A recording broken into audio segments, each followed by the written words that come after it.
And thank you to Eric, Hassan, and Carol for joining. I know today's a really hard day to sync up because people are traveling like to Startup Champions, and there's a Global Entrepreneurship Summit Heartland happening right now, which is why I have to make sure that we end tight because I need to go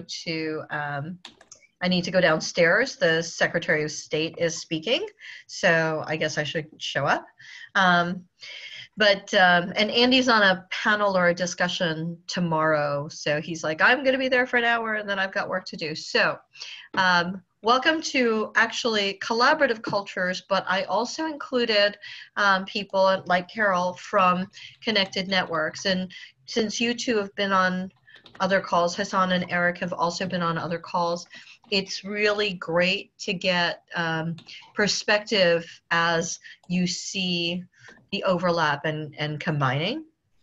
I'm going to share with you, and I know the ESHIP champions have kind of seen this, but we have, and Carol, I will follow up since you're on a phone and not on Zoom, like on the internet, correct?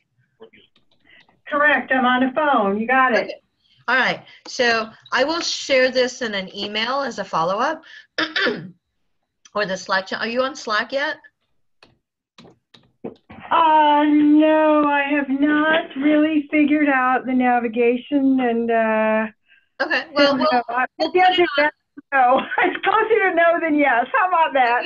No, that's fine. I'll send it in an email so everybody has it. But the link that I just sent, and actually I can take just a second and email you if you're. This is the beta dashboard for the goal work. So because we're talking about collaboration and such, only some of us have this view of what collaboration and connectedness look like on a field level. So Eric and Hassan have been very involved in looking at the big picture on a field level.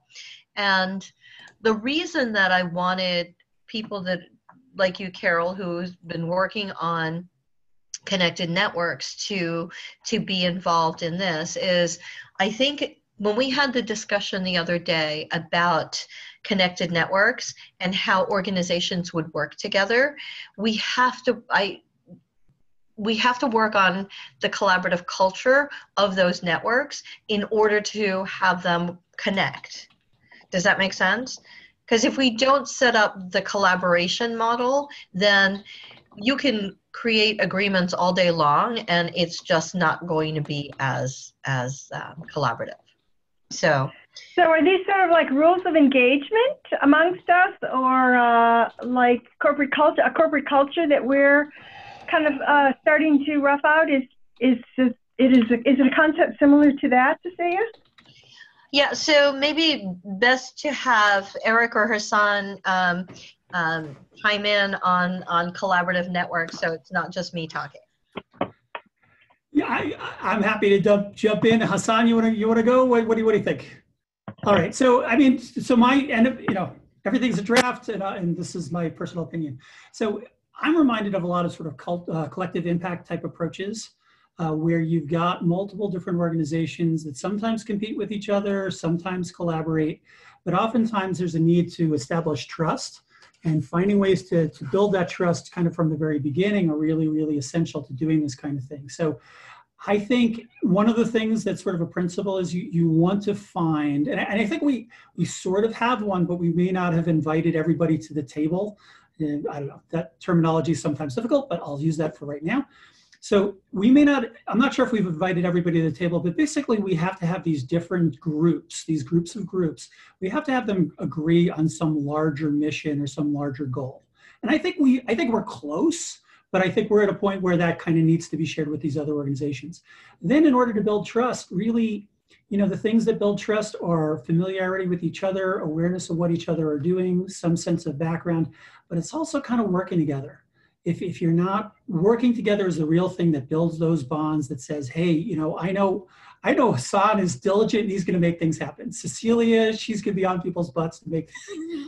So I know some of the folks that I've worked with this kind of like this ESHIP network are really, really essential to making it happen. So I think it's kind of, to me, we still need to work on some of those formative steps in order to really launch this in the most effective way. You can do it sort of cart before the horse and launch something and then try and bring people back in. But then there's sometimes hurt feelings, and that's not, sometimes you got to go slow to go fast. I'll shut up. So that was beautifully done, Eric. I love that. Yeah. So Carol, what do you think?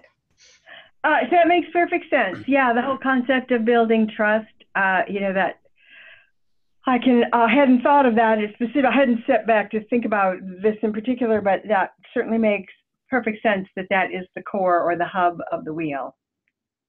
So I feel like, and I know if Avery on this call, Avery Kent from Conveners, she would be the first one to say, no hub and spoke model. We're going to do nodes so that there's no hierarchy and all those things. So we found that in community building, a lot of the idea of creating grassroots communities is it sits on needing a framework. It needs framework, and so Christine and I serve as your air traffic controllers. We put out the guardrails. We make sure that that things are mixing and matching well. And so part of this is that collaborative thing. So there are 3 initiatives that are involved in this, in collaborative cultures specifically. So you're looking at regional ESHIP summits. What are the best practices? What are the templates, the funding models, that kind of thing, so that you can take that model and plop it down anywhere. So if we have a regional ESHIP in Detroit or in Albuquerque, that you have a template that makes sense. So it will help to get people that have been involved in ESHIP, have been to ESHIP, think about what works and what doesn't work for you, and how to scale that down. Because we're always talking about scale up, right? Entrepreneurship, we're always focusing on scale up. This time we're looking at scaling down so that it's simple and you can go to whoever is going to fund it or host it, kind of thing. The other initiative is Field Ambassador Training Program, which is a program that identifies, trains, enables individuals to link their communities to a global ecosystem building field. So those are the connectors, the translators, the people that sit on several different spheres. So Eric is usually my prime example. I use Eric as an example often because he's in city government. He's an ecosystem builder.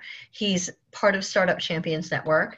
He's part of the ESHIP community. So as a community builder, recognizing the things that are in your environment and how they translate. So he recognized our friend Vanessa, who's working with Native American women and plugging her into the efforts of a local community, and then introducing her to Startup Champions so she's part of a bigger global network. So these field ambassadors, which is Eric is a great example of how you take what makes Eric Eric, the way that you can figure out how to.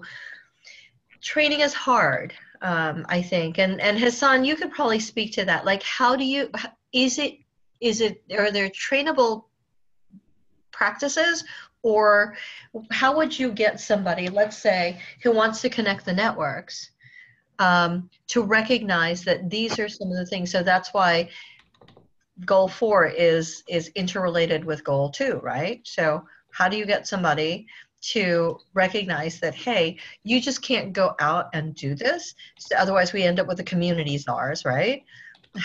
How do you end up making it collaborative? So I think a lot of it is, I mean, it goes back to the trust, and I think the efforts, the things that we're doing with ESHIP, this whole community that we're creating, is a community that's built and based on trust. And I think so to me, that model is the model that has to be translated to someone else, to bring someone else into this. And I think, like you mentioned earlier with Eric being in government, I think you have to have people at all different levels and a variety of different industries, people working in different spaces, kind of bought into this, because otherwise it's not going to work. Like somebody just deciding this is what I want to do on their own, like just isn't going to cut it, or going to someone to open the door for them, let them in, isn't going to cut it. It has to be a whole community that, to me, it just goes back to trust. And you have to have, I don't know if this is like a czar model or not, but you have to have people that have this culture embedded in them. Otherwise, you'll run into. So in a way, that is kind of like having people who are letting you in, but it's the right kind of people. If that makes sense. So I think that absolutely makes sense. You can't wait, because the idea is you want to eliminate the gatekeeper, right? But also that you can't go rogue, because if you go rogue, then and you start connecting people and whatnot without the purpose of doing it and having some buy-in and some social cred. You can't just be the person that appears and goes, oh yes, I'm the savior and I'm going to connect everybody. So that's, while we need to connect, I think you both said trust. That's a huge, big deal. And if you step into an environment and nobody is aware of who you are or what your role is, then it doesn't create the trust, right? So I had a conversation with Christine as I was driving her to the airport, and she works in a lot of different environments. And I said, so Christine, how do you get yourself established?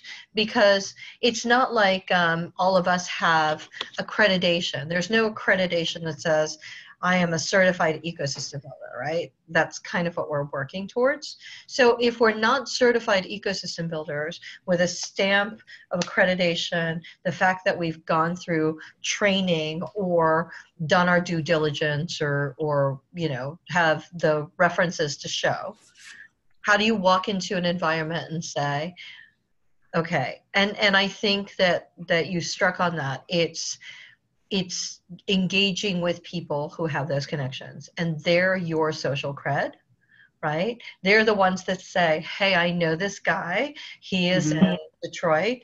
He's the person that I know that does things in that ecosystem. By the way, you should meet him. And so it's my social creds that are introducing you. So you're piggybacking, and we have to make sure that there's trust built and there's lanes to do all of that. So Carol, as you're listening to some of the things that we're talking about, is there anything that comes top of mind to you or resonates?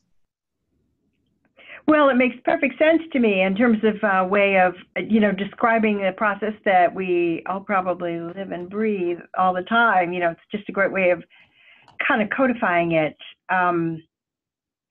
So it definitely resonates as a process. I'm thinking about, I'm not yet able to connect it easily with our goal for current dominant project, which is the resource directory or the resource list. So because this is more human, where that project is maybe not more program focused, right? Yeah, right. So go ahead. So I'm still trying to figure out how to build a bridge between this goal 2 project and what I know of the most active part of the goal 4 group, since we have not yet gotten to brief stage on some of our goal 4 projects. So small parts of that. So the third goal, the third initiative that's on our list to work towards is training and tools for building collaborative culture, which is the toolkit, the better ways to foster collaborative culture, which is what Hassan spoke to. It's trying to work out best practices and to talk about that and what those models look like so that you can create the program for the field ambassador. So we have to first figure out what it is that we all do, right? Mm-hmm. And actually put a voice to it. In relationships, so this being a goal 2 call is more focused on how we connect to other, how we work goal 2, right? Those initiatives, the mm-hmm. ones that I just mentioned.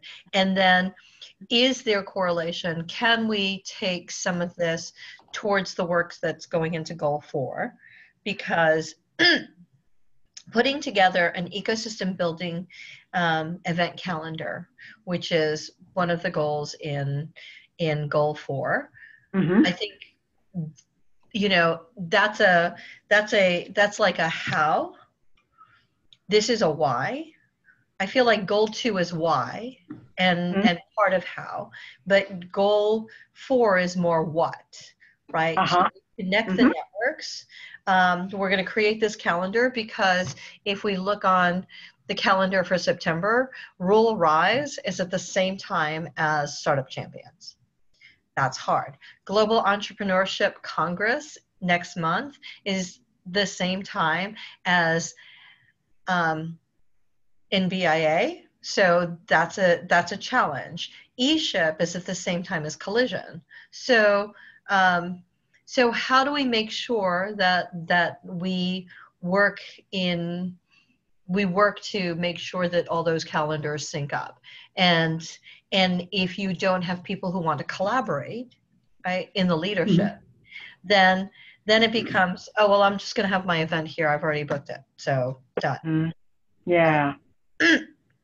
So one of the things that we've realized is at this time, we're not going to solve it this year. We're not going to solve it by May by the ESHIP Summit. It's just not going to happen. We're taking the lessons that we're learning this year so that we make a better 2020, right? Mm-hmm. I think that we have to remember that we're playing a long game. Mm-hmm. As Victor says, this is 20 and 30 year work. We're not going to solve for it immediately. So I want all of you to be mindful of that as we're working towards this collaboration model, because the collaborative culture is going to be a slow build, right? Mm-hmm. We're only just starting. So while I want you to feel some sense of urgency, I don't want you to freak out. Right?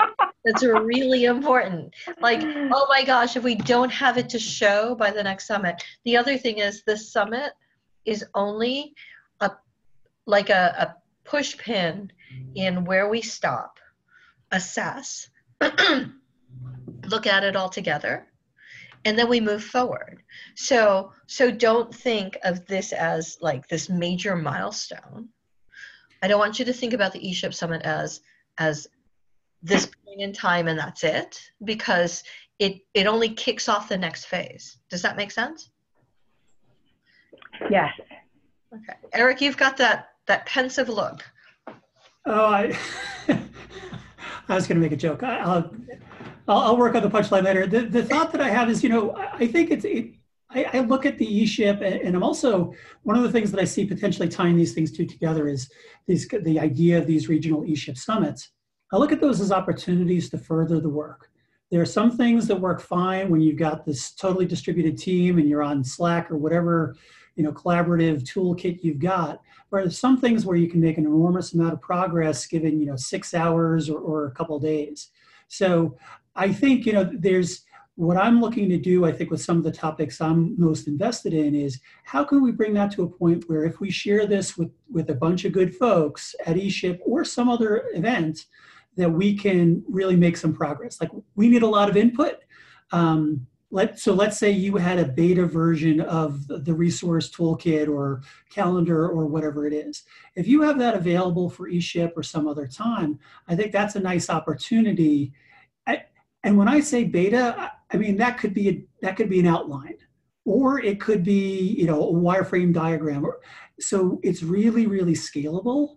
But I think it's kind of like, what's the best thing you can bring to that, given the time and the effort and the time it takes to actually build these things? What's the best thing you can bring to the table at something like that, so that you can help move that, the one that you're most interested in, you can help move that forward.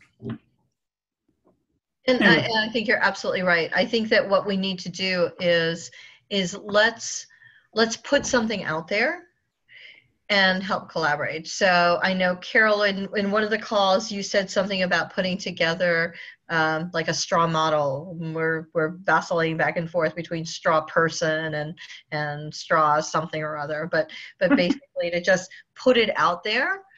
And this is where Christine and I seem to work in tandem, right? So I tell her I will own that I'm the messy one. I'm just going to throw it out there and then have you chime in, because you'll come out and make it pretty, right? You'll make it process oriented. If I ask her to put something out there, it's her least favorite thing to do. So she has great strengths, and I have some strengths, and so that's what we need to do. We need to figure out what, Eric, you put together a great document for the unconference because it needed to be done. If you all said, well, how do we create, if we get stuck on how do we create an outline, we're never going to get anywhere. So what I would encourage all of you to do is, if you see a brief that's missing, throw something together, right? Because we'll all come along and support each other. And this is what the collaborative culture piece is about. We'll all come along and chime in. We all have opinions. We all have things in our experiences that we can add to, as long as, and that's the essential part of the collaborative culture, is that you recognize that when people edit the work that you do, it's not a criticism, it's an add. And so if we view it in that lens, then we don't feel like, oh, they're judging my work, where or they think they know better, and then you have a discussion about it. But if we don't model that behavior, nothing's going to happen. So if somebody adds to the comments and says, I don't know that this works, ask them, why don't you think so? Because in my experience, it does. And then we work it out. And I want to be in those rooms where we roll up our sleeves, put stuff out there, right? And we can debate and argue and talk about it and sweat and get angry at each other, as long as we come out of there still collaborating and understanding that we talked to each other and we came up with the best thing that we could do together, because we weren't being polite in holding back the comments, right? Being comfortable in the discomfort. So I feel like this call is, for me, more of a pep talk for all of you, because I don't want you to think that if I don't put something out there that looks perfect, I don't want it out there. That's why we keep saying everything's a draft. It's all a draft. Okay. I'll just say, I was feeling much too precious about writing stuff up, and it had to be perfect. So that, and this recent thing on Unconference was just kind of the first thing, is like, well, I'll hammer out what I can. and it felt good to get it out there, and hopefully that contributes to making things happen. But I know I was really, really resistant to writing something because I wanted it to be perfect, and I know that it can't be. That was really good, Eric. So I keep thinking like the connection between goal 2 and goal 4. So I see goal 4, just if I was going to put it in one sentence, is more, goal 4 is more about, these are all the common things among us that individually out there are happening. So these are the stories, the resources, the networks. And goal 4 is, how do we take how do we connect all the people in this field to those things and to each other? So like if I was going to put it in one sentence, that's kind of how I'm seeing the link between the two.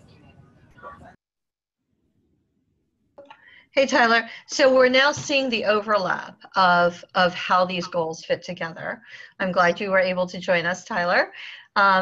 So we could just throw the camera on you and have you talk and fill us in on everything.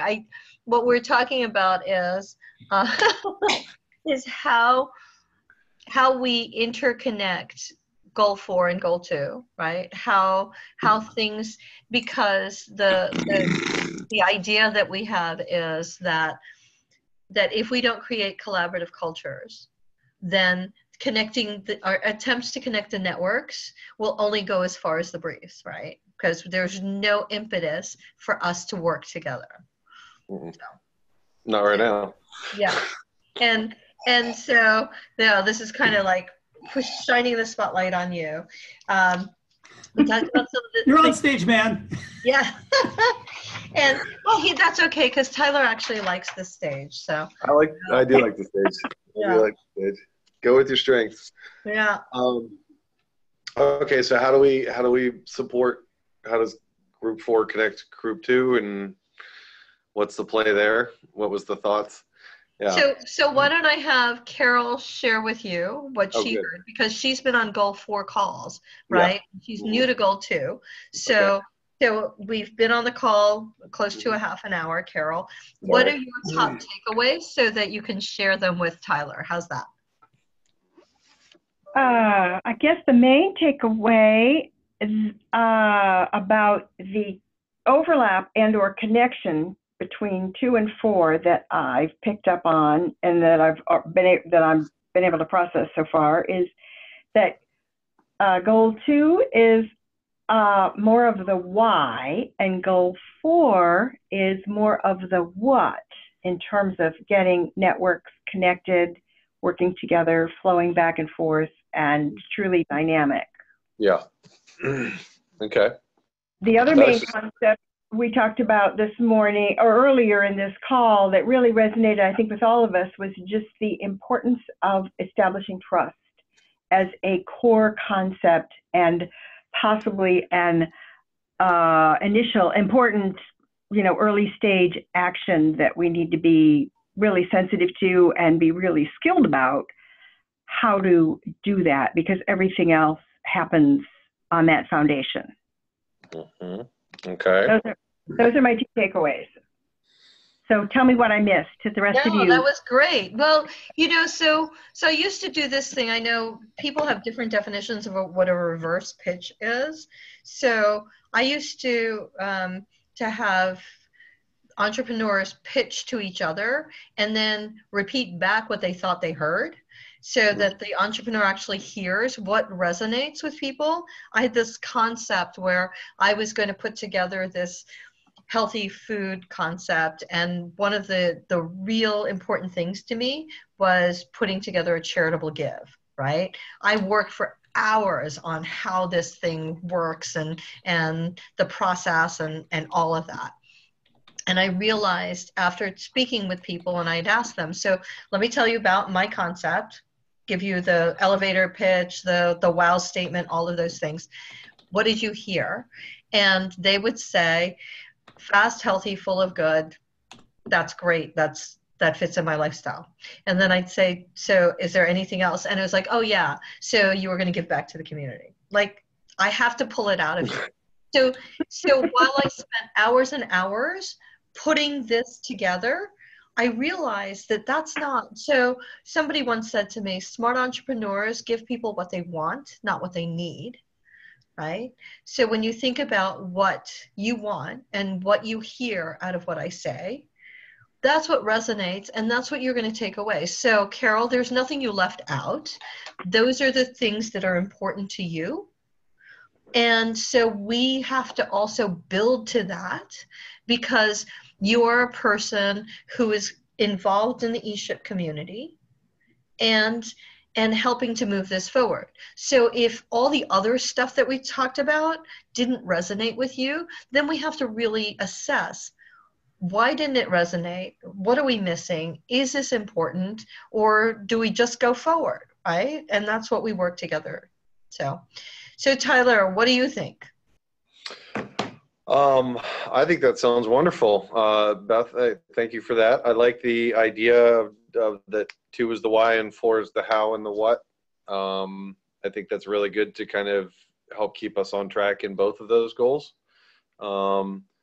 In terms of establishing trust, that makes sense as well. I was just reviewing the goal 4 initiatives, just to kind of see how some of that bled over into this.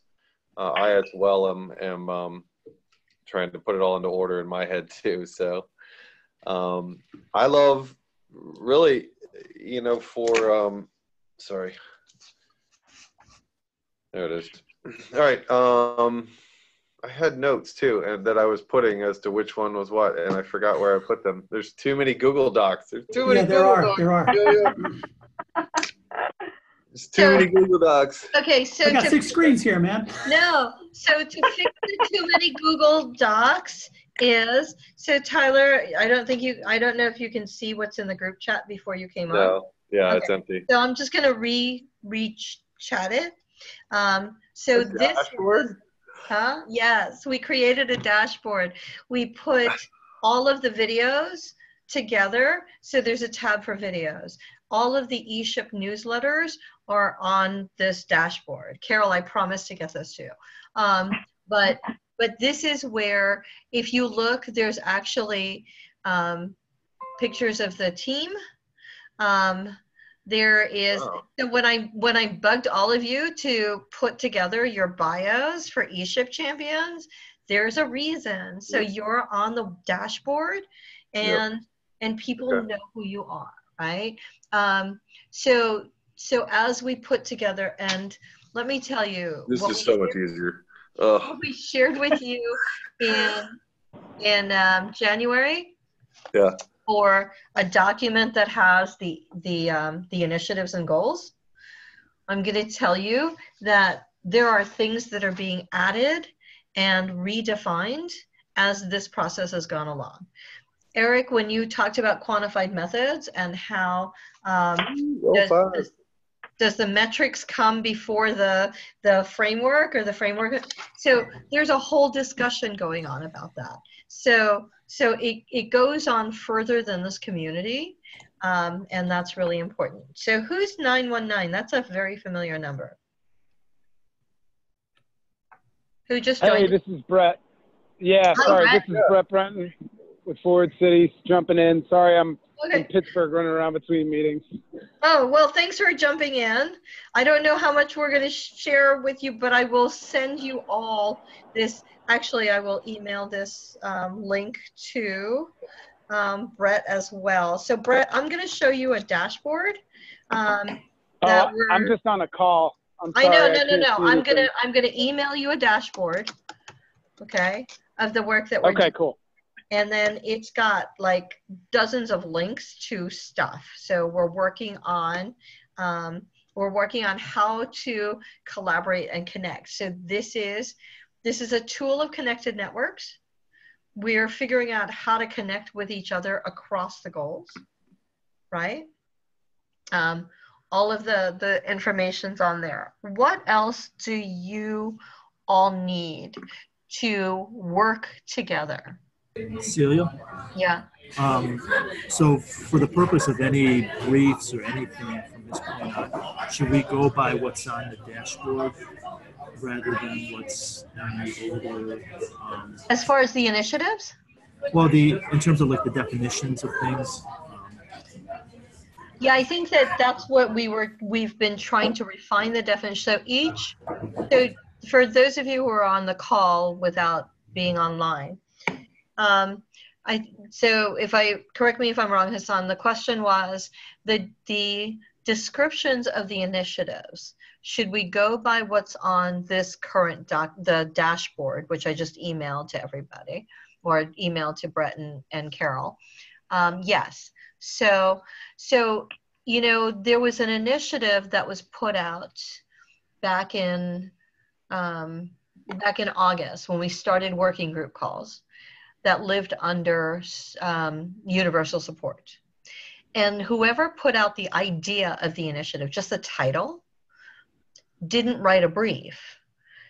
Katie and I got together, Katie Stanton from Urban Manufacturing and I got together. We thought, well, this is really interesting, and put together our interpretation of what that title is. So we created a brief under what we understood that to mean, because there was no other guidance. Somebody just called it out. We recognize that, and this is the essence of collaborative culture. So I'm glad that we're on goal 2 right now. This is the essence of collaboration, right? This is what happens in the real world. Somebody puts out an idea, and then other people come along and interpret that idea. And when they interpret that idea, they add things that they're familiar with or feel that's needed. And then what we've had is people at the foundation, national resource providers, other people chime in and say, you know, you thought this, but we're going to share with you that if you shifted, it will work better and align with the things that we're already trying to do, right? So this is fundable. This is needed, like from our vantage point. Like if somebody could solve for this, that would help everybody out, right? So when we've changed or edited, I don't want to say change because some of it's more modification. When we modified the descriptions of the initiatives, we've taken into account the feedback that we've gotten. So while smart entrepreneurs give people what they want and not what they need, we also know that there are things that are fundable and there are things that aren't. So as entrepreneurs, those of us who have tried ventures really have to think about what the market will bear. If there's no customer, do you actually have a product, right? And you have to create the market, or you solve for what the solution is to the problem that you see. Does that make sense? So in this collaborative model of how we're putting together these initiatives inside each of the ESHIP goals, what we're doing is we're modeling what happens in collaborative culture. There's an idea, there's an interpretation of the idea, there's how and what's possible, and what can come to fruition. And all of that takes all of us looking at it. So I want you to look at these things as works in progress, drafts, so that we can work towards something that, and this is just step 1, right? Or this is one of the early steps. It's not saying that that this is it. Once we get done with this field training program, that it's a done deal. There will be version 1, version 2, version 3, just like the playbook. There's what we have currently and the next version of the playbook. Anybody have any questions, any comments? I'm gonna, you all chime in. Cecilia, are there briefs for, I was just introduced to goal 2 this morning when I opened the email invitation to this call. So I've sort of been struggling to just get my arms around it, but I did not go to the Google or to whatever document existed about all 7 goals and identified which ones had briefs already done and which briefs were not yet done. So can you bring us up to date on these 3 particular initiatives that you put in the invitation email as to whether there's a brief or whether that's what you need next to happen? Tyler, you sound like you're ready to answer that. I was just smiling. I do that.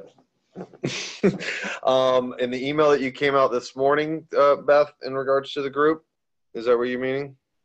About? Yeah, local group with the regional ESHIP summits as initiative 2.1, and the field ambassador program is 2.2, and the training and tools for building collaborative culture as being project or initiative 2.3. Okay. And so about those 3 particular initiatives, what's the status on them, or where I missed your last question? Yeah, are there briefs about them, or is that the next step? Yeah, I believe so. Although I don't know that we've gotten very far with them. I'm not sure who was leading to, Cecilia. It wasn't me, I know that. But I do know that the conversation about the regional summits and the regional rep was kind of, let's get the ESHIP summit planned first, but it was a great idea to at least have some basic ideas ready for the summit so we could see if anyone was interested in hosting one after that. Was it the last conversation, I would think, Cecilia? Yes, and so right now I will tell you that there's a brief that's called Regional ESHIP Sub-Ecosystem Convenings, which is basically the toolkit collaboration structures templates, which is that. We've just retitled it. Jesus. And then there's a cultural ambassador training program, and then 2.3 was a field ambassador training program. So what happened is we've taken the idea, because cultural ambassador is hard to define. So when we said regional ESHIP sub-ecosystem convenings, we had to take it, so that's the other modification, right? Yeah. We take it from the lens of somebody who's never been to an ESHIP, never heard the word, looking at these documents and wondering what the heck we're talking about. What the heck is a sub-ecosystem convening, right? It has to be in language that we all understand and that somebody who's never heard of any of these things will get. So, so we've kind of changed that. That's why we said regional ESHIP summits. Oh, okay. I heard about the ESHIP summit. This must be a different version. So I will share with you by email. I'm going to reply to Brett and Tyler. And so I'm going to send you all what we currently have, and you'll see what we're missing, right? And we'll see what your energy feels like filling in. I will put the dashboard back in here as well. So the ones that I'm sending you were the original ones, and where it's gone, but there's a link for them for whatever's been written up. If you don't see a blue link, then it hasn't been written. And if you feel like you have the energy towards, or some of the answers, you know, I've said this before, Andy said this from the stage, none of us have any of the answers. I mean, none of us have all of the answers. Each of us have some of the answers. So that's what we're doing right now, is trying to figure out how we collaborate to make sure that we get some answers out there. So is there anything else? Well, is there anything else that are you in a position, or who's in the position to discuss and decide what might be great things for us to try to have pulled together by the May summit? Because it's coming up fast, and I'm wondering if that helps us focus in some way on maybe a short list of things quickly. So one of the other things that we're working on, which I'm hoping that Tyler and I and Eric, who will see each other face to face, and actually Christine, who's the best at looking at things and combining and sharing it. So on the email that I sent out to you last night, there was a community canvas, which seemed like a very simple model of putting out an initiative brief. So the current initiative brief template is arduous. That's, I think, also intimidating for people to submit, I guess, because they're looking at this whole thing to fill out, and that makes it really hard. What I want you to picture is if you were given the program guide for the conference, right? And in that program guide, we were to define the 32 initiatives that we've earmarked as let's start here. what would you need to have on it so that somebody would get an idea of what it is? And I don't know if you have a better template form than I do. We've looked at too many to try to figure out how we simplify. So it gets really complex. It's like, what do you include? What do you leave out? So think about, I need to relay to the person who's never to their first ESHIP conference. So Brett and Carol, your first ESHIP conference, come into it and you look at this guide and go, oh, I get what they're getting at. I'm interested in this. I'm going to go sit on that session. Right? So what is the information that we need to convey to you as a consumer to get out the idea of what we're doing?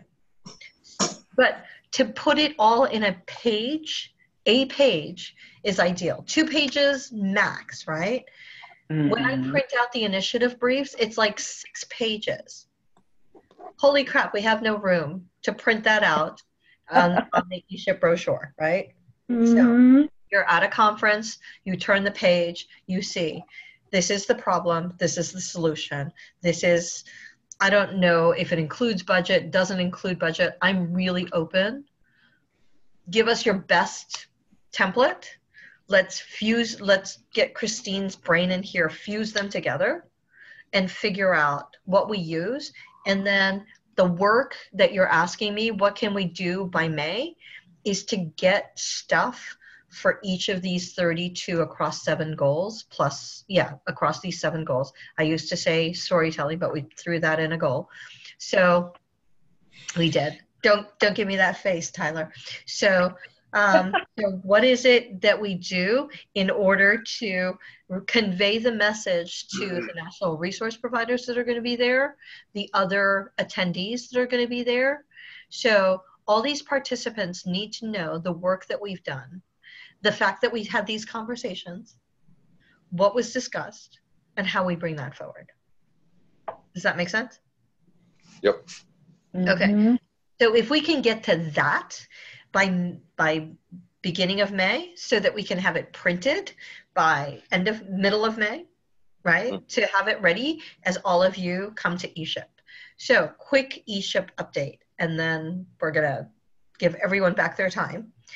Quick ESHIP Summit update. Those of you who have been to an ESHIP Summit before, this week, sometime in the next couple of days, you will receive your invitation to the next ESHIP Summit, May 21st to the 23rd. Those of you who have not been to the ESHIP Summit before, the general registration will open up towards the end of the month, like sometime middle to end of next week, it should open up, okay? If we get to, I'm gonna just put out there, if we get to April 1st and you have not received your invitation, please let me know. For ESHIP champions on the call, if you have not received your invitation by the end of the week, let me know, right? Because I have to make sure you get there. And all the other stuff that I sent off in the email. I'm going to tell you that there are some people that I know that are looking at Airbnbs. The hotel rates for the Sheraton where we're having it, which is where we had the first ESHIP Summit, it's $174 a night. Okay. And I know a couple of people have reached out and said, I'd like to just figure out how to go a little more inexpensively. And there are some large Airbnbs with like 5 and 6 rooms, which is within walking distance, and you can all get together. If you've been to SCN, Scrappy Model, they all sign up and do that. So, okay. Are there any questions? Okay, Brett, we didn't give you a chance to say anything, and I know you're in between calls. Oh, that's okay. Don't worry about it. So I'm going to have a conflict, probably being able to make it to the summit itself. But I think there's a lot that we're doing as an organization that's really going to help with that 2.1. And so I'm going to take it on myself to really dig in and try to help flesh out some of our convening methodologies with what you guys have come up with, so that in some way enriches the process. That's That great, would Brett. be absolutely fabulous. Thank you, Brett. And I'll look forward to seeing Faye tomorrow. Oh, good. Yeah. And I will see Tyler tomorrow. And yeah. And I get in like about the same time you do, so I'll meet you at the airport. Oh, yeah? Carol, we look forward to seeing you at ESHIP. Me too. I'm sorry I couldn't do Portland. I thought I was going to be able to, but then had a little issue come up that means I need to be here this week. So I'm particularly eager to bust out in May and see you all at the summit. Okay. Well, that'll be great. Hassan, I will see you soon too. We're gonna keep Wednesday afternoon open. We're scheduling a call for Tom, and Eric, I'll see you in Albuquerque. This is like, it's all home week. I get to visit everybody. So thank you all for your time. I'm gonna run downstairs and hear what the Secretary of State has to say about Good luck. Good to see you all. Thanks. Thank you so much. Take care. Bye.